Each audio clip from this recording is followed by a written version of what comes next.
HighBridge, a division of Recorded Books, presents The Floating World, a novel, by C. Morgan Babst, read by Christa Lewis. When the sun refused to shine, when the moon turns red with blood, when the winds begin to howl, on that hallelujah day, when the revolution comes, when our leaders learn to cry, when the saints go marching in. Oh, when the saints go marching in, how I want to be in that number, when the saints go marching in. Traditional. Each must be his own hope. Virgil, The Aeneid, Book 11. Part 1. The Sorrowing Houses. 47 days after landfall. October 15th. The house bobbed in a dark lake.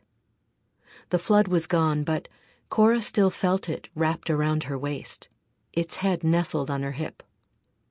She laid her hands out, palms on its surface, and the drifting hem of her nightshirt fingered her thighs. Under her feet lake bed slipped, pebbles and grit, mud broken into scales that curled up at their edges.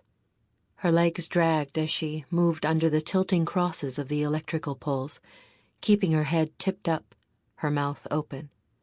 Her fingers trailed behind her, shirring the water that was air. Troy's bloated house reeked of flood. Dirt, mildew, algae, the smell of the dead. On the dusty siding, she traced the line of sediment that circled the house, high up where the water had come. Beside the door was the mark of the storm. 96 0 1D TF3. The broken concrete of the driveway seesawed, and the kitchen window was still open as she and Troy had left it when they came for the children. The shutters banged flat against the weatherboard. The little boy had jumped at her from the windowsill, naked except for a pair of water wings, a frenzy of brown and orange. She closed her eyes. Blot it out. But even in the dark, she could feel his head cupped in her hand. She could hear Raina screaming. She saw herself rocking in the pirogue in the thick air, the little boy nestled against her chest. The flood had floated them high.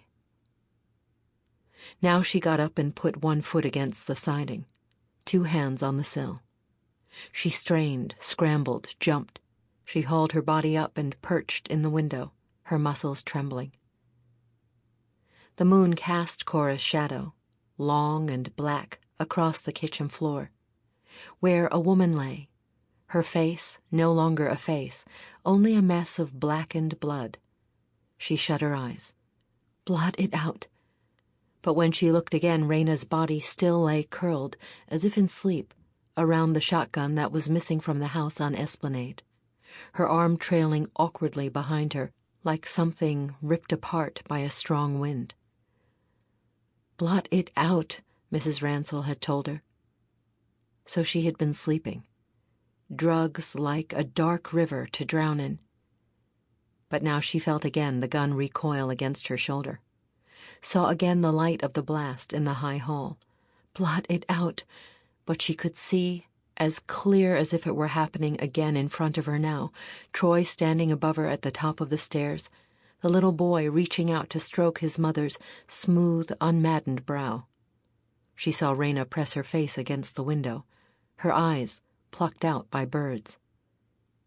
Cora looked down from the window, and the pool of blood whirled through the woman's face, through the kitchen floor, pulling her under.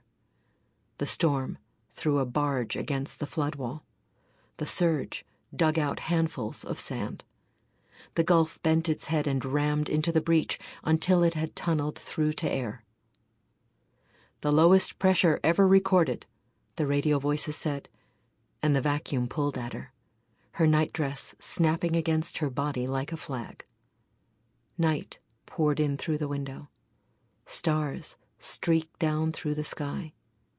She would fall. She was falling. The flood's reek rose. Thursday, October 20th. Joe saw it only for an instant, the hawk perched on a peak of the Mississippi River Bridge.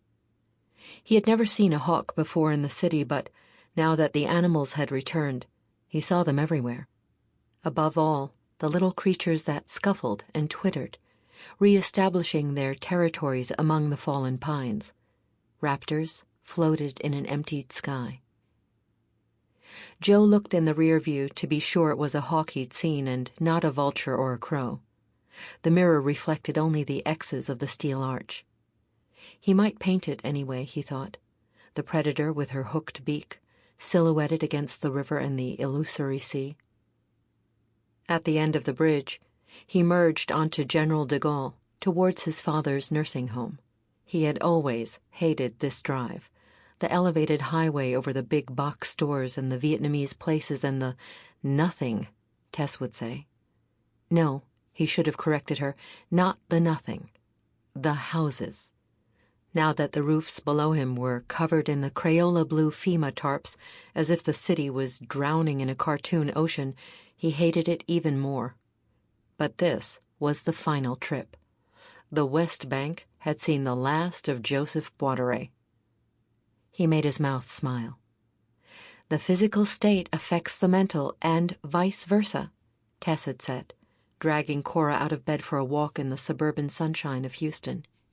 If you smile, you'll find yourself happier. Smile, and given time, even this knob of guilt might melt away. In the parking lot at the Little Sisters, Sister Cecilia was waiting for him. She was the picture of a nun. Short gray hair, a hank of keys clipped to her elastic waistband. Mother Superior, Tess liked to call her, though she was not. "Sister, how good to see you." He stuck out his hand, and she took it in both of hers. "A rare pleasure, Mr. Boisdore. How is your father?" He nodded, maintained his smile, didn't say, "so much better now that he's back home." "He's putterin'."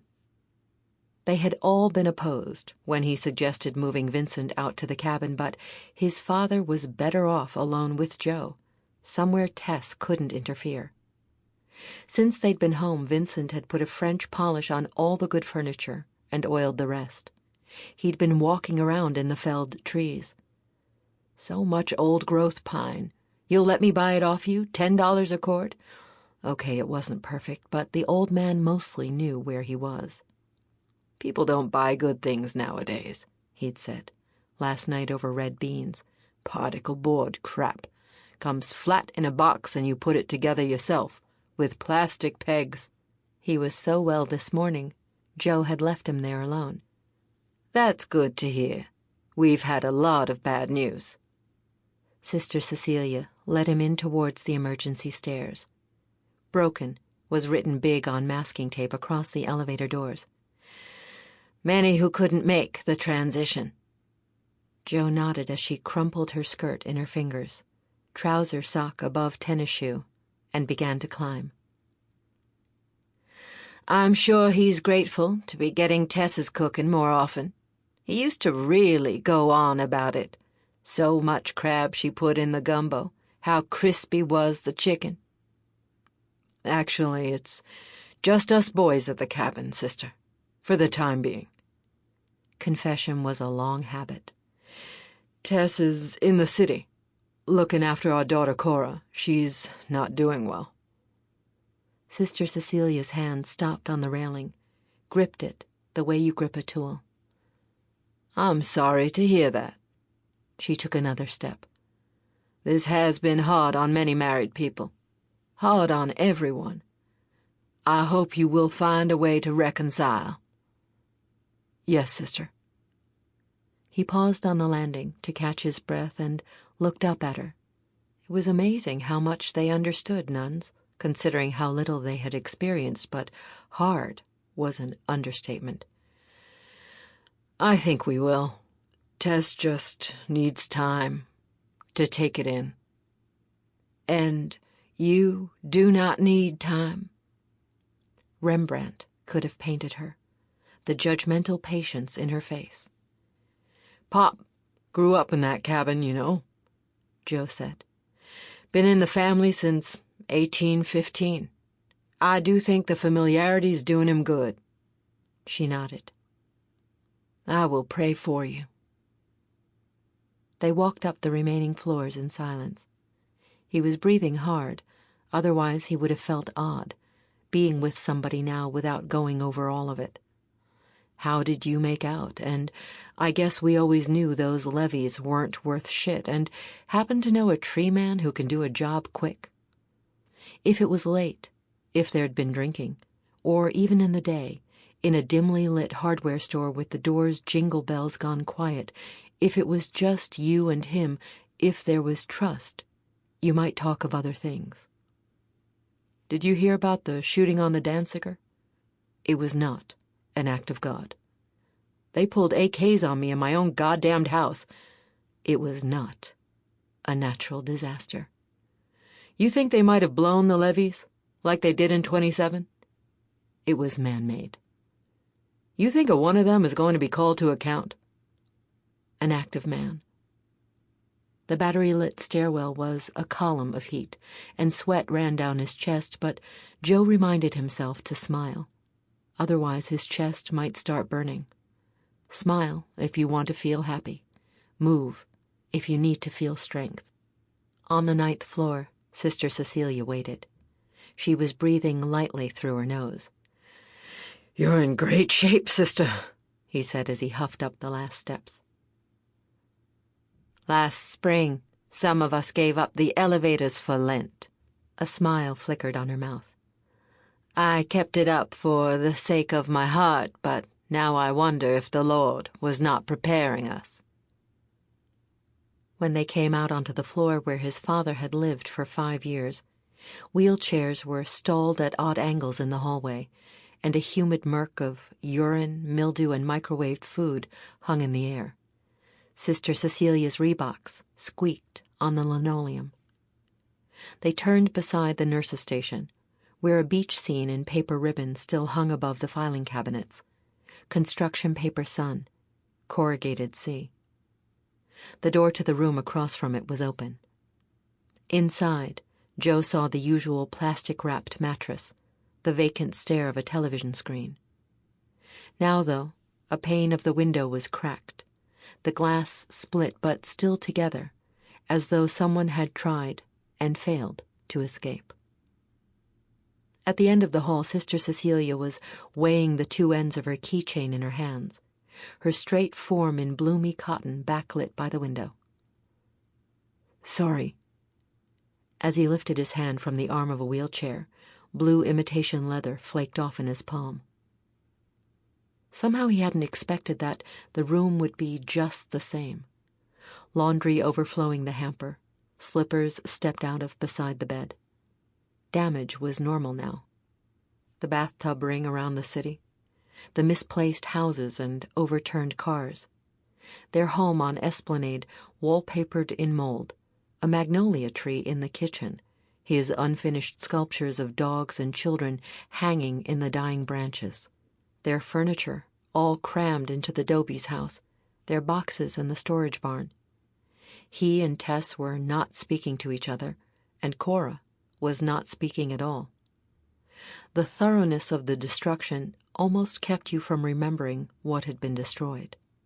But here, the remote was hidden in the Barcalounger. The ceramic pheasants, dull with dust, roosted on the windowsill. A photograph of his mother in her wedding dress stood on the bedside table, her dress gone as sepia as her skin. Smile, he told himself. He breathed through his teeth. In his pocket, his phone rang. It was Saul, the overseer of the farm behind them.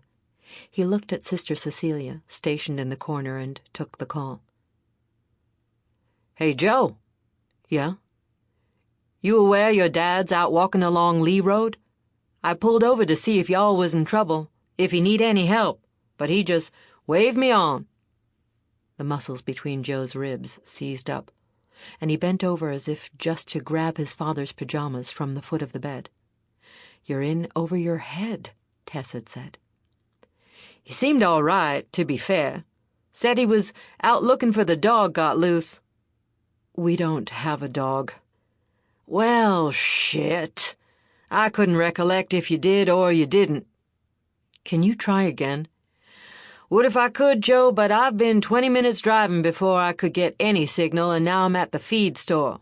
You ain't off somewhere, are you? Tess at the house, maybe?" "No." "Well, damn. If I'd have known you had errands to run, hell, I coulda." Joe bowed his head down over the folded red blanket his mother had crocheted. He pressed the end button with his thumb and held his breath, his feet still on the floor. "Are you all right, Mr. Boisdore?" Sister Cecilia laid her hand on his back, but he only pressed his cheek against the blanket's weave, breathing in the wet sheep and woolite, trying not to see his father standing on the shoulder, waiting for a break in the traffic. People sped on Lee Road, roaring around the blind corners. He could hear the whip of the wind against the gateposts and the trees. He shook his head against the blanket, dug his nails into the wool. He tried to remember his mother's hands, index finger wrapping the yarn around the hook pulling through the chain. If only life followed that regular, smooth rhythm, time falling into your lap in a well-knotted braid, but instead there were always snags, holes, cut strands of yarn that, if pulled, could unravel the whole thing. There was no pattern for peace. His chest still burned. Today, Tess told herself, they would make it to the hedge. The Confederate jasmine that Laura Doby had trained along her iron fence had begun to insinuate itself into the boxwoods, and ripping it out was the least they could do. "The least we can do," Tess told Cora, "considering the Dobys are lending us their house."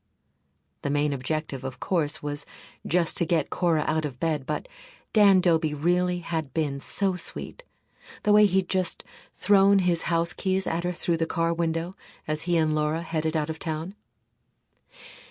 "Keeping their house from falling down in their absence is really the very least we can do," Tess said, petting her daughter's arm, and Cora slid her skeletal legs off the mattress of her childhood bed, let her feet fall on the padded floor of Dan's home gym.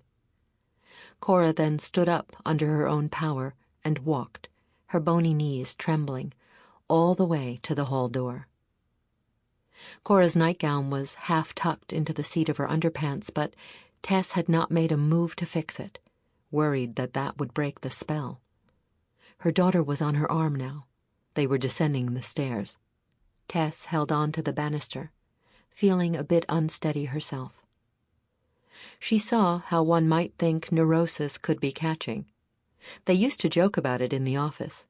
"I think you've caught Verlander's kleptomania, Alice." But emotional contagion was a real thing, at least according to Hatfield. Since moving alone with Cora into the Dobys' house, Tess had had to fight not only against the ubiquitous grief, but against the urge to sink into the mattress and disappear, as Cora was trying so desperately to do. Tess had to remind herself that Cora had experienced a direct trauma, had seen the storm with her own eyes, had been out in the flood in a pirogue, and to top it off, had had the tremendous bad luck to rescue Mrs. Ransell, only to watch her die of a stroke just 1 week after they'd finally made it to Houston. Still, when Tess tried to be happy that Dell was coming today, that in a few hours her healthy daughter would be here with her feet up on the Dobys' coffee table, helping her drink a bottle of Chardonnay, she only felt exhausted. For now, though, she and Cora were going down the stairs. They took one at a time, Cora staring hard at her toes. Her feet were dirty again. God knew why. Again, her dinner tray had not been touched. Again, she smelled oddly of river mud. But they reached the bottom of the stairs without incident. Tess told herself that this was progress. When she tugged her daughter's nightgown free, so that it fell over her legs in a muslin cloud. However, Cora stopped short in the middle of the foyer, and as Tess had feared, refused to budge. Yesterday, though, they'd gotten as far as the front porch. Today, they would make it to the hedge. "Cora, come on now," Tess said, her hand calm in her daughter's hand. "Your sister's coming today. We need to make things pretty for her." Cora didn't move. "We can't let Dell see how we've been letting ourselves go, can we?" she asked, offering Cora a chance to agree. "Won't it be nice to just work a little while in the fresh air?" "Fresh," Cora said, her face full of stubborn sleep, like the face of an awakened child. She shook her head slowly. "No." Tess could admit that she would have liked to stay in bed. The world outside was hot and sour, and it was nice to take refuge in the air conditioning among the old mahogany furniture she and Joe had rescued from their house on Esplanade. The curtained rooms were quiet, and Laura's ugly high-pile carpets were so soft beneath your feet. But you couldn't just sleep. Already Tess had cleaned the Dobies' kitchen cabinets with Murphy's oil, washed the mustiness out of all of the sheets, polished the Marleybone silver that had traveled with her to Houston and back again. You couldn't sleep. She had been telling Cora this since Houston, even as she handed over the Ambien. You couldn't just sleep until it was over, even if you were drained beyond your last drop, reamed out like a lemon down to the pith. You couldn't just sleep, even if that was the only thing that felt good, even if, alone on the Dobies' nice pillow-topped mattress, Joe not in it, Tess slept like a baby. Every morning now she woke up clutching her pillow, sprawled out and drooling. But she got herself out of bed. "Come on now." She reached out her two hands, remained upright, cheerful. "Project the affect you would like to see echoed in the patient. It's like cold storage in here." Tess turned and opened the front door, let a rectangle of yellow sun swoon across the barge boards, but Cora backed away. "Cora," Tess said in the same calm, conspiring voice. Cora's eyes, ringed in dark circles like the city's flooded houses, were blank.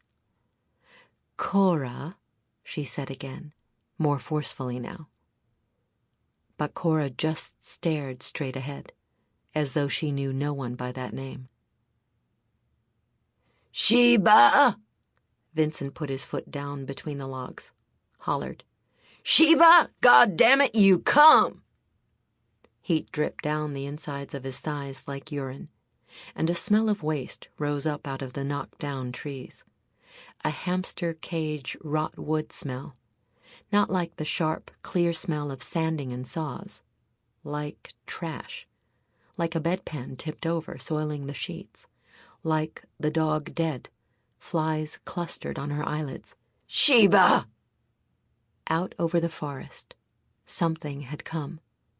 He licked his finger, held it into the air. No wind, but something had come and knocked it all down. Must have been how the dog got loose. Didn't like thunder, that dog. Went to ground if you didn't let her in the bathtub. He marched out into the forest. A few steps was all it took to put him out of breath, but still he couldn't hear the road behind him anymore.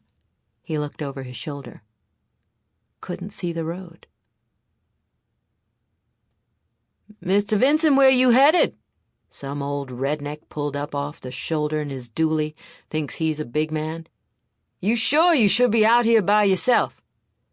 Like he was some pickaninny needed scolding. Damn him if the Boisdores hadn't owned this tract for almost as long back as there'd been men here of that name. The name had belonged first to white men, of course. Frenchmen you didn't call bigamists, even if that's what they were, who passed it on to the children of colored women, who were neither wives nor whores.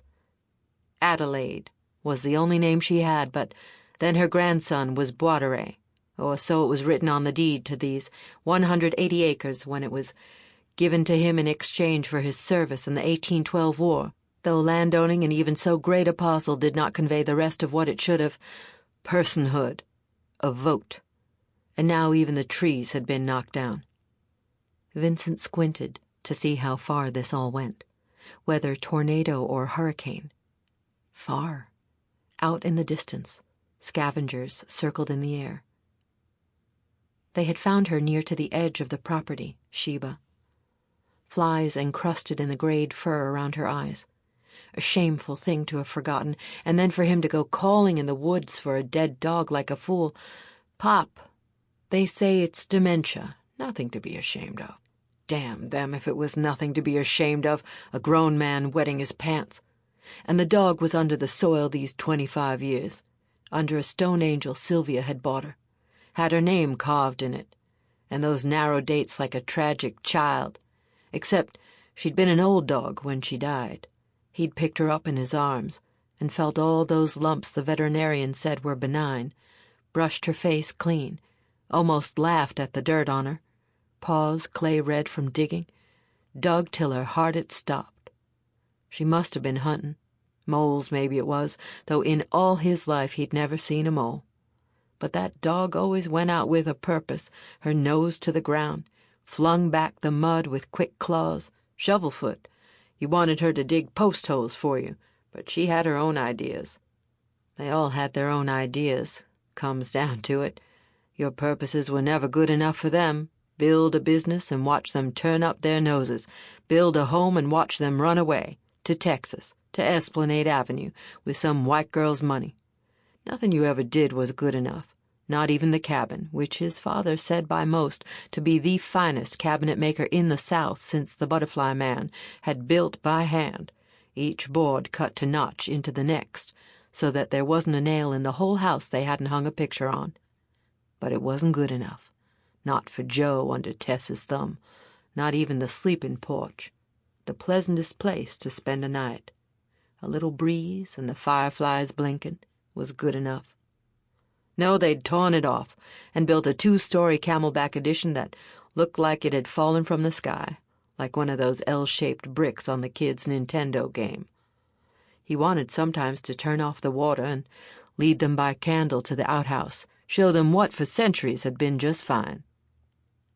Vincent covered the sun with his hand and looked out again to where the vultures or buzzards or what have you were wheeling around the dead pecan, like they were tied to it by strings. The scavengers liked the dead tree, was why they'd left it up. He contended it was edifying, to remember what we built ourselves out of, what we meant to. Not dust so much as flesh, flesh to flesh. Sylvia hadn't liked hearing it. She believed in transcendence, the way Joe did with his art, his higher purpose, as he'd shouted once, mad as hell. According to them, there was something surpassed the material, a soul, some swishy stuff that wormed around in the air.